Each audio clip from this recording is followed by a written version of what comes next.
Oh, y'all thought I was coming in on that side, didn't you?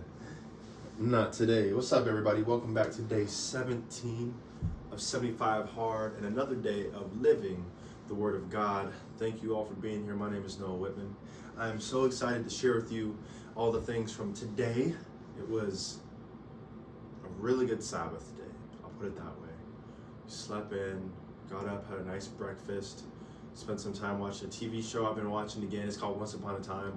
It's it's on Disney. It's about all like the fairy tales and Cinderella and all them. They get put into a story together, and it's fun. It's something good that I've been watching lately. You feel me? So I'm just noticing my sister went shopping today, and she got herself some nice snacks. Okay, pop off then, sis. Go ahead with your best self. Just checking that out. No, today was a good day. Today was a great day. We have Bible study tonight. And I just want to say I'm so thankful for our First Lady, my stepmom, for the way she leads that group, for the way that she orchestrates it, and the way that she just really leads it. I'm just grateful for it. And I'm excited to I'm about to have some conversations with her about control. You know, one of the things that I've come to realize is that I'm somebody that likes to plan things. By planning, I mean meticulously. I've already explained the minor tweaks happening to things, but I like to have things, an idea of what's going to happen before they happen, and then we can make adjustments to the plan. I'm not someone who just likes to fly by the whim of my seat, if you will, and just see how things go. I've explained already that I'm really good at drastic change, but consistent change is something that's more difficult for me. And so planning has become something that I've drawn closer to in order to have control. Because not being in control is scary. It's uncomfortable for me. One of the things that she was telling me, because I told her, I said, First Lady, I just want to, if we can meet together and just talk about this control thing and needing to feel like I got to plan everything, if you can just kind of help me through that. The Lord put you on my heart as someone that can help me through this. Not just a teacher who knows more than I do, but a coach who can actually lead me through it and tell me the things that I'm doing right or wrong and help me get to that expected end. Not to say that she's going to be perfect or whatever it is, but you know what I'm saying, that like the Lord put her on my heart, so I believe that she's going to be able to help me, and we're going to be able to learn a lot.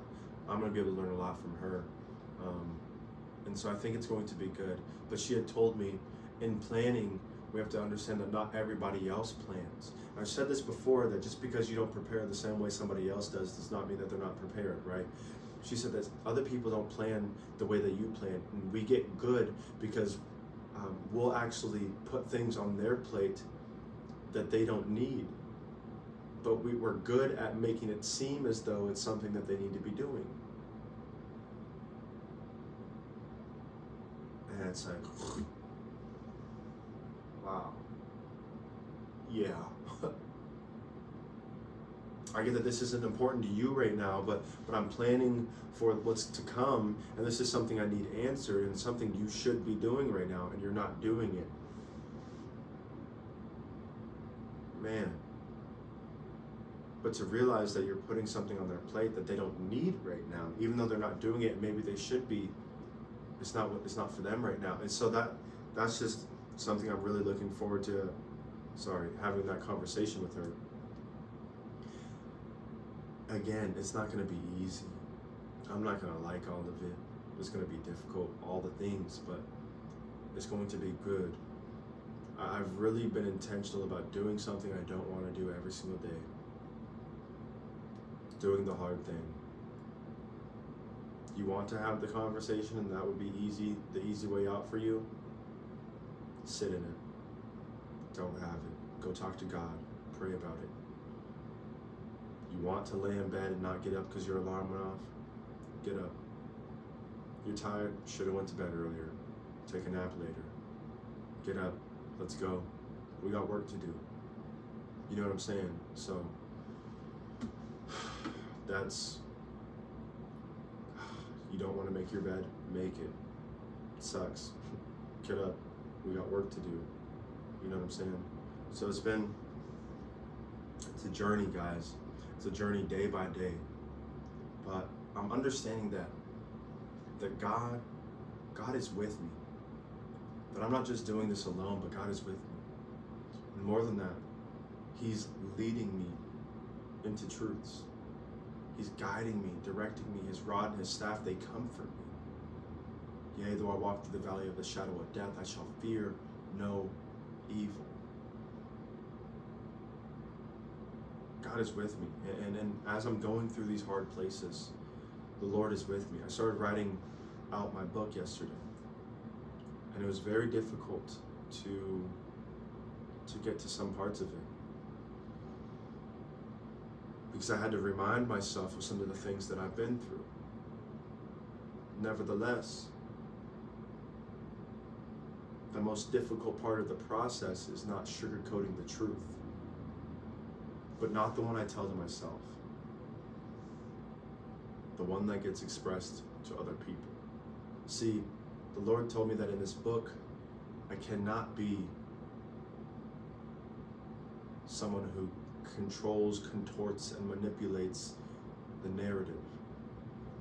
He told me I have to be painfully honest. And that when the truth is revealed, it will be set free. I won't have control over what people think of me, over what they read and how it interprets in their minds. But what's greater to me is what comes from dealing with life, from people learning how to process that. The end goal is so much more important than how I feel. How I feel if people are going to judge me, if they're going to judge my family, if they're going to judge, that's not important in comparison to the goal, which is to say that the Lord is going to use this to touch people, to break chains from people. And so it has to start with me. I can't ask you to be honest and vulnerable with yourself if what I'm giving you is not me being honest and vulnerable with myself. The Lord gives us answers before we even ask questions. Part of the reason I believe He's had me just do this, being vulnerable about right now, the things I'm currently going through, teaching me and equipping me to be vulnerable with the things that I've been through, not just transparent, but vulnerable, not just telling you my perspective or my perception and giving you a frame to look through to look at my past, but giving you the whole thing and letting you be the judge. It's a lot different, and it's really hard, but it's worth it. It's worth it. It's absolutely worth it. So that's the journey we're on right now. The book talking about from fear to freedom. And that's the journey we're on. We're moving forward. We're growing continually. And we're being led by God into some difficult truths. Some stuff that I don't want to hear that. I don't want to deal with that. I feel like I'm letting people down. I feel like I'm hurting people. I feel like I'm being selfish, all the things. But then being like, no, you know what? Keep going.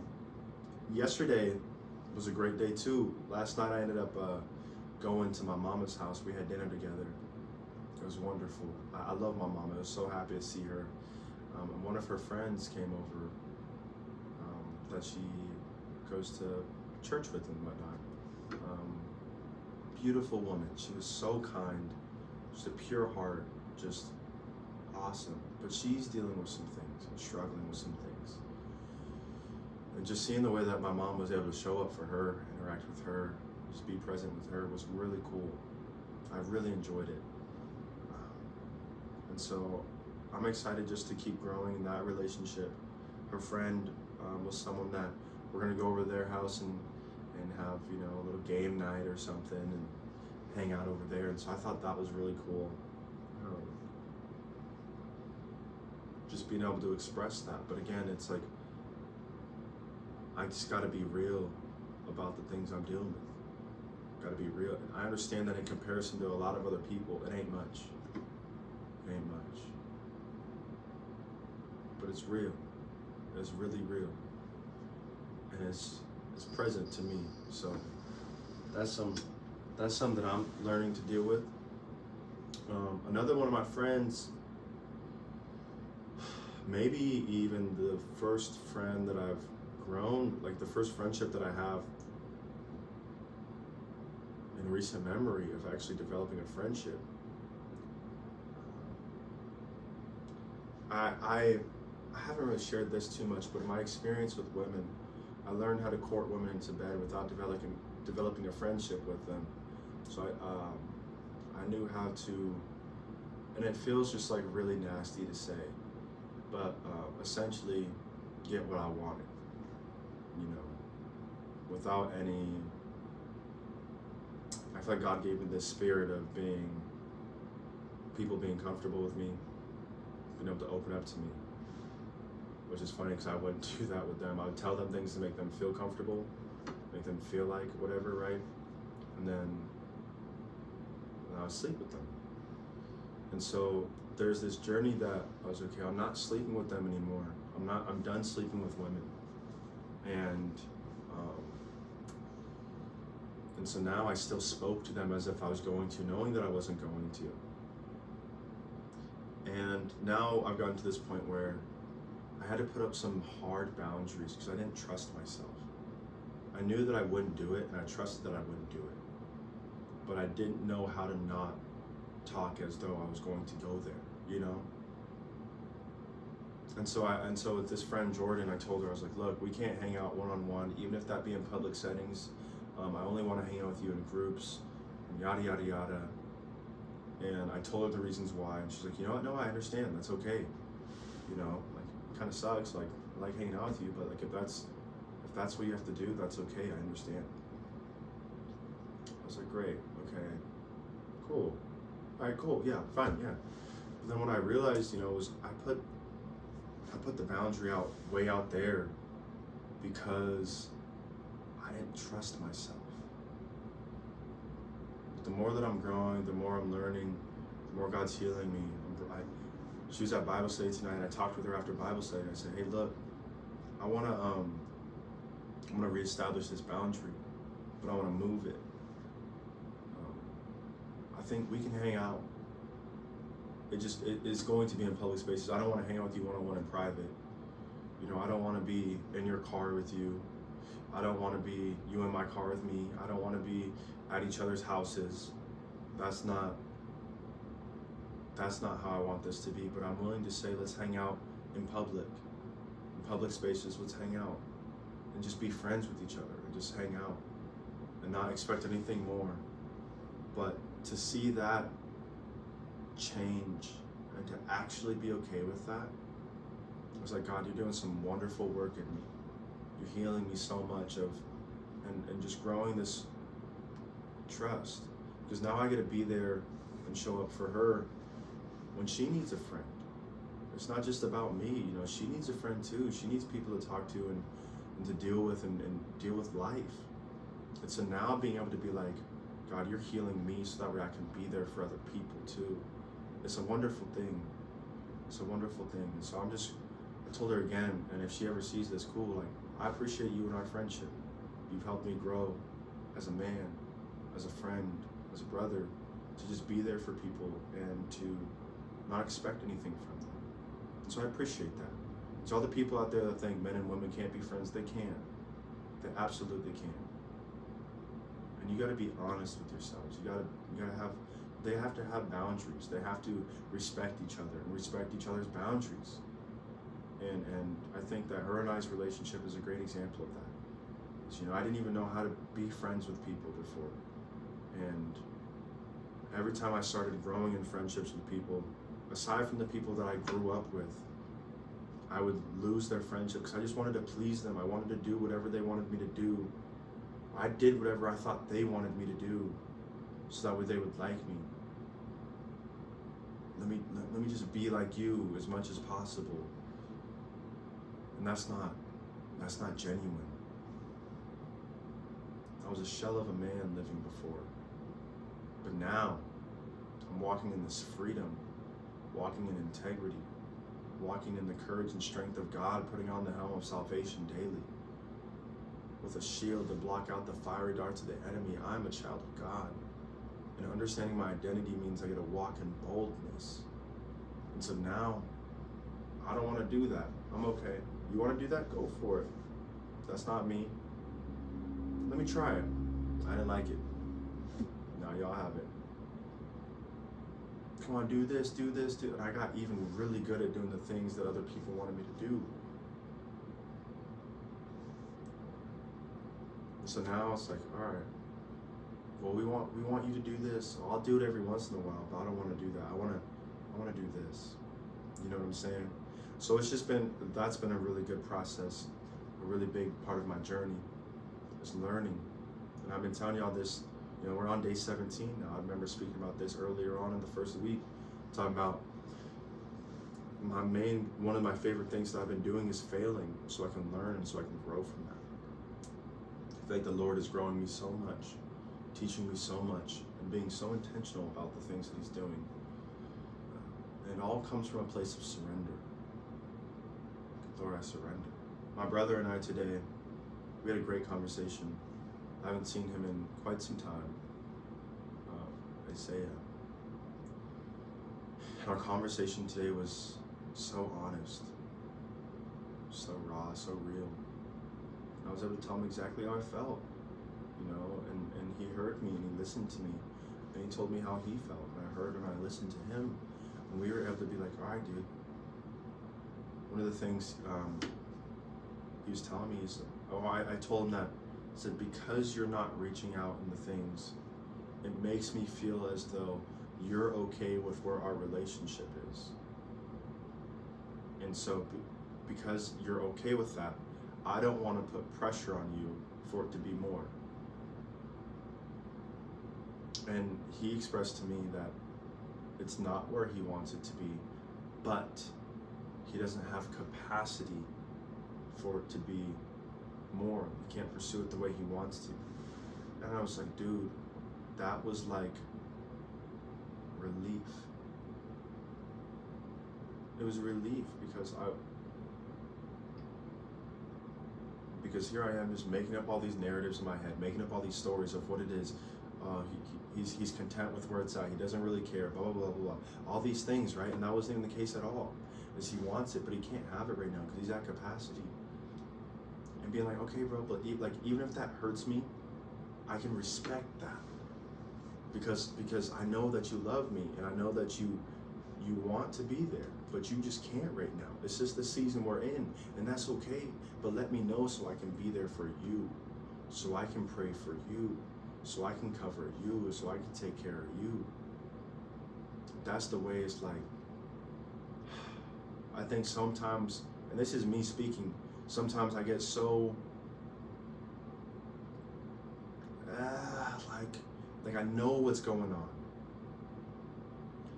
I know what's going on in your mind, so I'm gonna control the narrative. But there's this thing about being vulnerable that I'm learning, that in that you get to share the truth, and your hands are clean, your hands are free, and you get to allow them to respond. Anxiety happens in the fear of their response being something that you don't like, or in the anticipation of their response coming at a time that's not adequate for you. But I'm learning that by giving you the space, by talking to you, it creates space for you to respond. So let me come to you and tell you how I feel. Share with you what I'm thinking, which gives you the space to reciprocate. And so we had a great conversation today. Had some hard truths, some difficult stuff that we had to share, but it was well worth it. And we just spent some good time together. And I'm just thankful for him. So today was just a great busy day. Great busy day of doing a whole lot of nothing. I had a phone call with an old friend of mine. I say old friend, he ain't that old. My fault, fam. But I really admire the work that he does in as far as the creative field. He's really creative with his writing, producing, film work, that kind of stuff. And I really love the work that he does. And he actually ended up calling me today. We're going to catch up tomorrow because he called me I was hanging out with my brother, so we couldn't really chat too much. But tomorrow we're going to catch up a little bit more, just talk a little bit more. But I was just grateful for that, because it's like there's just healing happening everywhere, and it's wonderful. It's funny that originally my thought process was to come on here 75 hard, you feel me, and talk about all the things that I'm doing 75 hard, and the workouts and the food and da da da da da da da. And it has been, but what's coming out is the overflow of my heart. Like, I love Jesus, y'all. I love the work that God does in my life, and I would not be here today if it was not for God, for the decision. I can even be like that, y'all, for real, but I made a decision to live for Him, and I've seen the changes, the ways that I've wanted to be doing all these things my entire life, and no matter what I did, no matter where I searched, I could not find it. But in giving my life to Jesus, allowing Him to order my steps, I'm stumbling upon purpose every single day. It's like, God, that's nobody but you. Knowing that some of my friends that weren't really believers, who had like, I believe in God kinda, are now going to church, and they're living and curious about God. It's like, y'all, we can't expect other people to do something. Like, we can't be hypocrites. And so that's one of the beautiful things, is like, God's like, no, I need you to be for me or not. Which one? It's like, I'm for you. So I know we're gonna start changing some things. Okay? You want me inside or outside? Which one you want? It's like, I want you inside. He's like, I ain't gonna be inside and outside at the same time, right? My mom used to say that. You're gonna be inside, you're gonna be outside, you ain't gonna be. Anyways. And so I invited God into my heart. And He's like, all right, no, the way that you're living now has to be reflective of that. So I got a double dose of conviction. You feel me? All right, God. I'm done with the weed. I'm done with the drink. I'm done with the nicotine. I know that's something that I crave before. Take the desires from me and let me choose to say no. I know there's times when I'm like, man, I just really want to drink. I just really want this. No, God, that's me wanting to go to vices and not to you. So I pray that even as I don't choose those, I deny myself there, that I would choose you.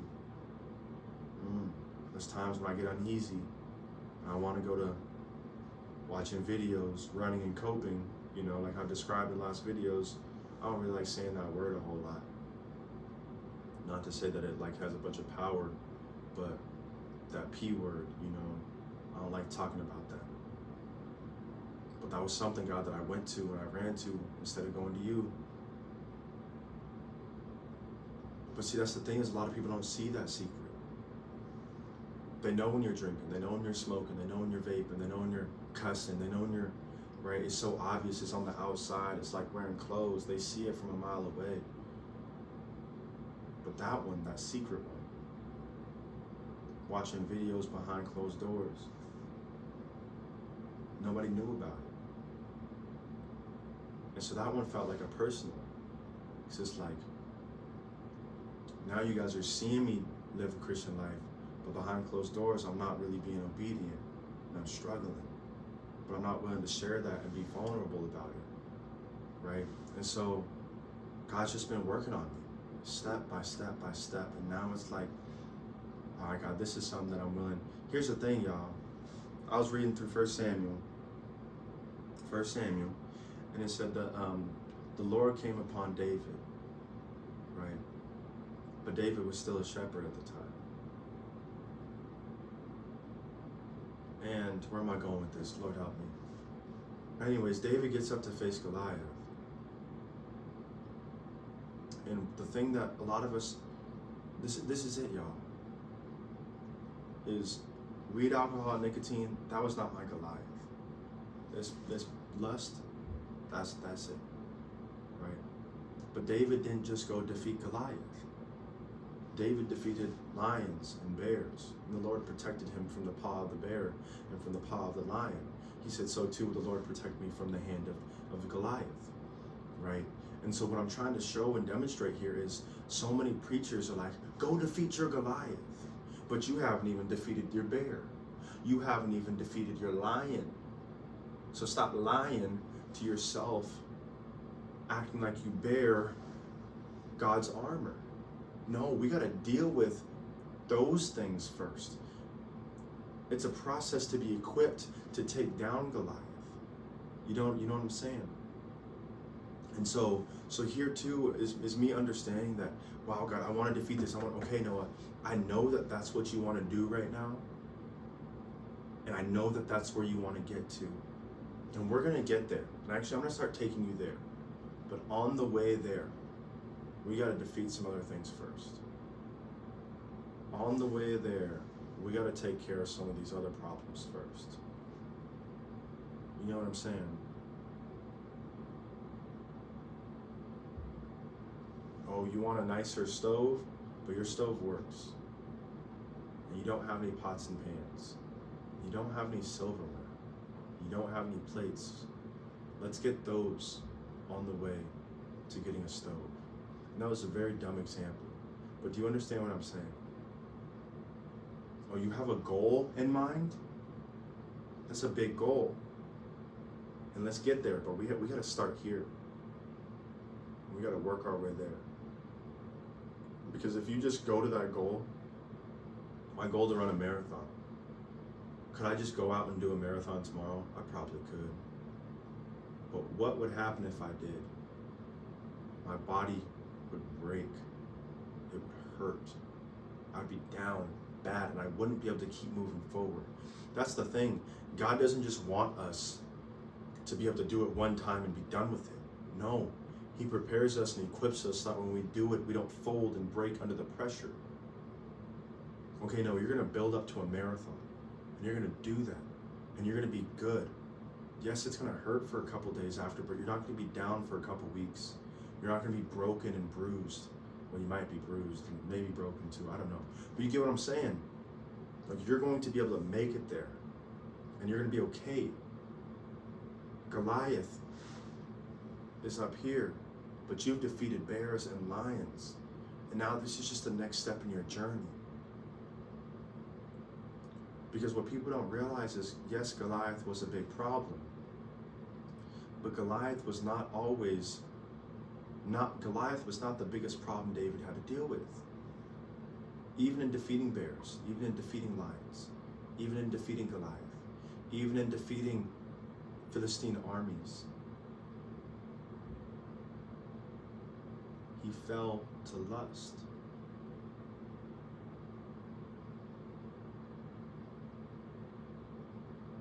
And it's like, well, why? Well, David was in a place that he was never meant to be in. David didn't do the hard thing. David got comfortable. And in his comfort, he made a choice that cost him his future and generations. This is the reason, guys, where I'm like, I need to be uncomfortable. I need to remain uncomfortable by saying yes to the hard thing that God's asking me to do. Because it's in remaining uncomfortable that I don't choose the thing that I would rather do in my comfort. In my comfort, I would rather lust and run and cope. But it's in choosing to be uncomfortable that I don't find myself in the situations I would have been had I remained comfortable. So many people, I don't know why I keep dealing with this. Well, you're not doing the hard thing. But it sucks and it's painful and I suffer. Yes, you will suffer. And the Lord will be with you every step of the way. and He will guide your steps, and He will order them, and He will protect you, and He'll look after you, and He'll keep you growing.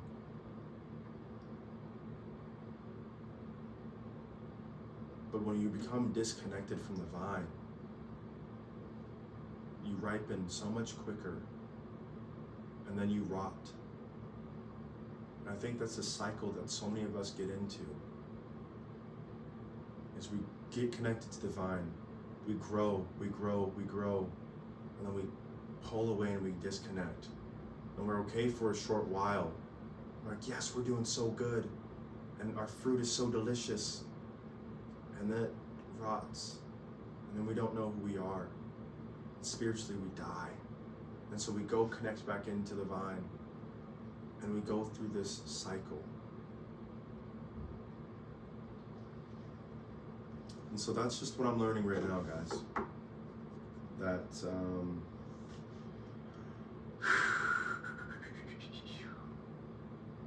that it's not impossible. It's not easy. It's not comfortable.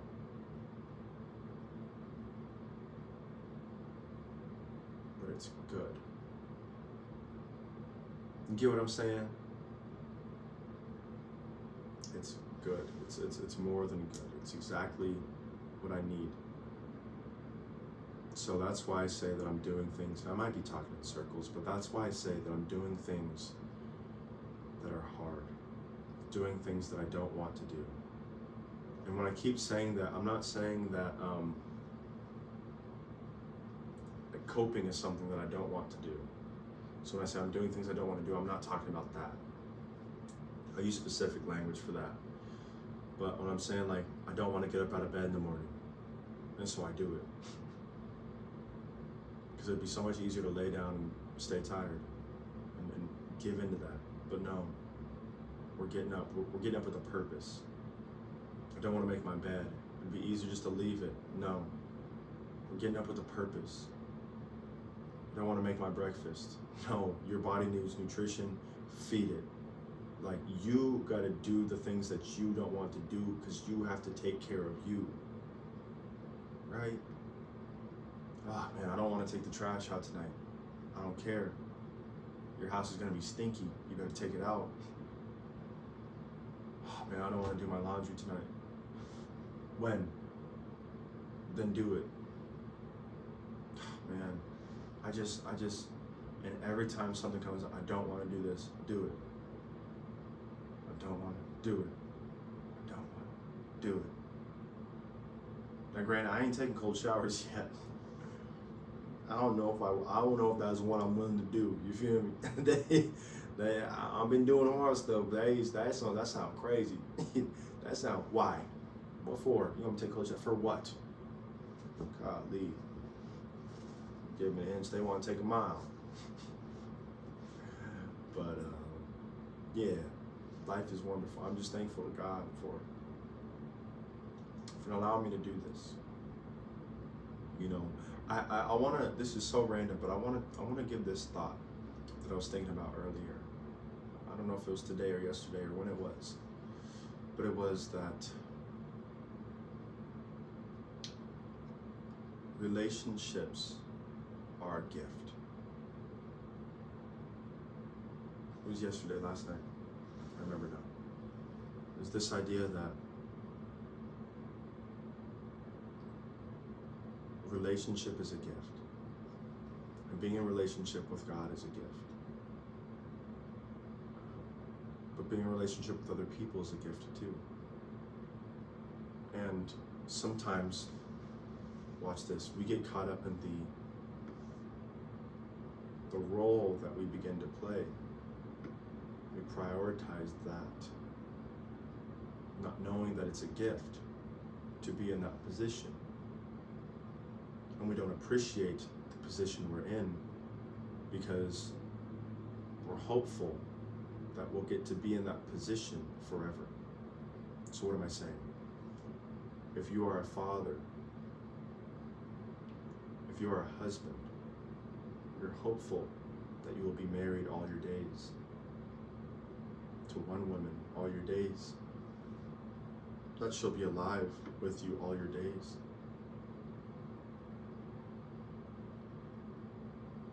But understanding that it's a gift to be in a relationship with her, to learn her, to grow with her, to experience her, means you get to appreciate her. And when that gift is taken back, you understand that it was never yours, only yours to take care of.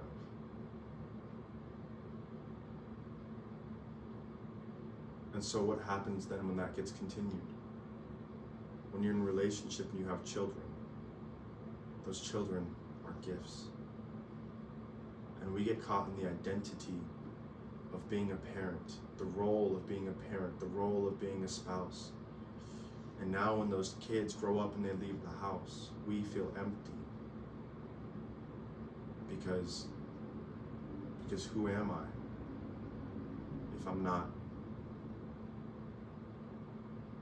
operating the way that I have for the last 18 years? Who am I? We forget who we were before we had the gift. Yes, that gift has come into our life and it has changed us, and has changed us forever. But we get to appreciate what it was, and that we were able to hold it for as long as we did, before it goes away. Now let me also pay mind to this. As true as I believe those words to be, there is no way that I can discount the reality of what it feels to love someone so deeply and watch them leave, to have to surrender them. Not let them go, because you don't know where they'll go, but surrender them, as in to give to God. A sacrifice, surrender. The pain that comes from that, I can only imagine. I can only imagine being a husband with a family, and watching your kids grow up and leave the house. And for the last 18 or so years, those kids lived with you. You took care of them, and now they must go out and grow on their own. And your role was to be a dad. And now your role again is to be a better husband to your wife. I couldn't imagine what it's like to be separated from your spouse because infidelity, something happened. And now you were so used to operating in the role of being a spouse, being a husband, being a wife. And now you have to live without that. And you were so comfortable. That gift, you loved holding it. And you loved the way you looked when you held that gift. But now that gift has left and you don't know how to be anymore, because you've had it for so long. I'm not ignorant to that reality. But I will not disagree with the things that I've said. That relationship is a gift. One that I believe should be held loosely.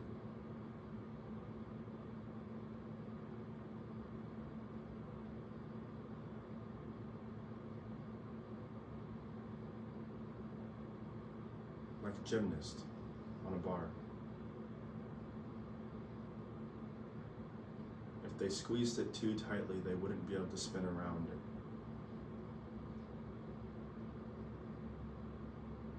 But their grip is not careless as to let them go either. That's what I believe we should hold relationship like. Intentional. Responsible, looked after. Well guys, that was a tangent. That's okay.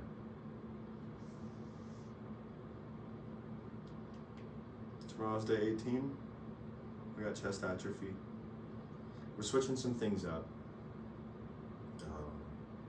So right now, my brother's Sabbath is on Sunday. My Sabbath is on Wednesday. On Wednesdays, he does back, right? And so he does a back day, and then we meet Thursday and we do chest atrophy, and then we do shoulders. Saturday,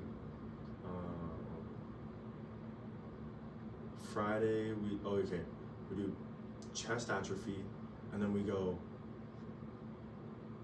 back atrophy, and then shoulders, and then he has Sunday off, which is where so because of that, his atrophy back day is my first back day, and then Sunday he has off, so I do my back atrophy day on that day, back and buys. However, I was talking with him, and I was like, listen, I would much rather do back and buys with you, because that's something that I don't usually work out, right? Back and biceps, cool. I can figure it out, obviously, but I'd rather do those workouts with you, and I can do leg days on my own. Because I know how to work out my legs, right? Like, that is not an issue of mine. Working out my legs, I know what to do. I have a lot of experience with lower half of the body lifts. So leg presses, hamstring curls, all the things. I'm like, let's do that. And it'll work even better this way. I'm just realizing this right now because he is dealing with his knee. So there's some exercise, we're limited on leg day because he can't do all the exercises that I can do. And I want to do more exercises than he's able to do. And so I think it would actually just be really good for us to go and split our leg day up. So what's going to happen now is Sunday is going to be the start of the week, right? I'm going to hit my leg day. He'll be on his Sabbath. We'll both do chest and tries, and then he'll hit his leg day, and it'll be my Sabbath, which is just wonderful. I think it's just perfect. I think it works so great that way. And then we'll come back and do back and buys, and then we'll do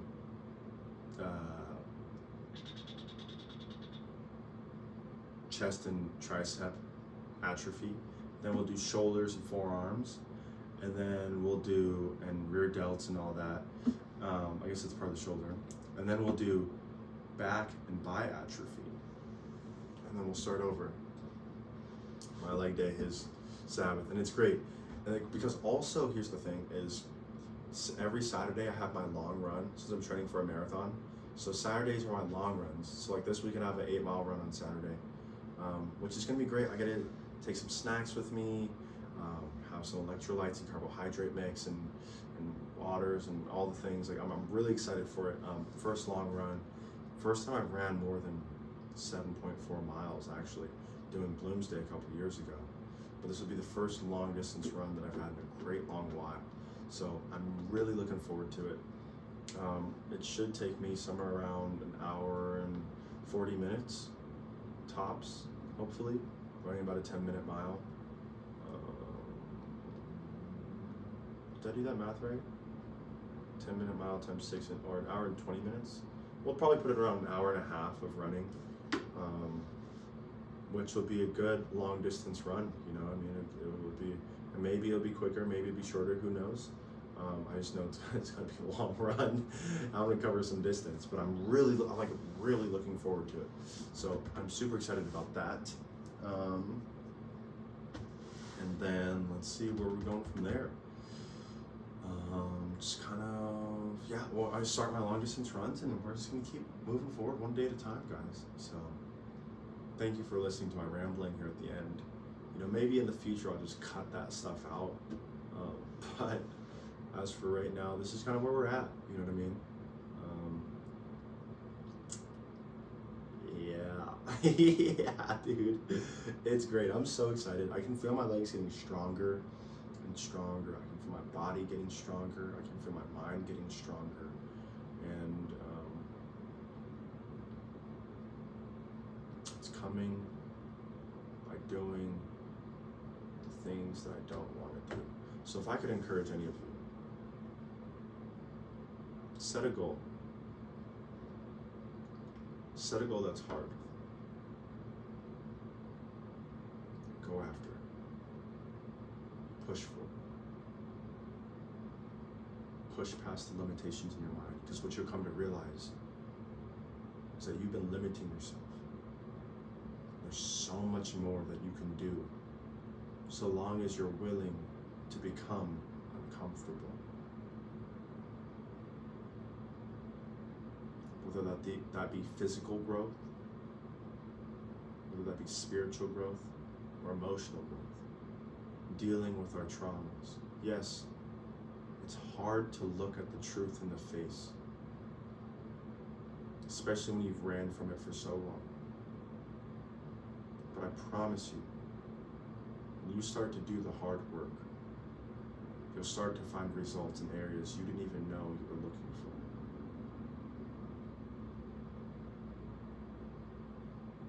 So until next time, guys, I love you so much. Stay blessed.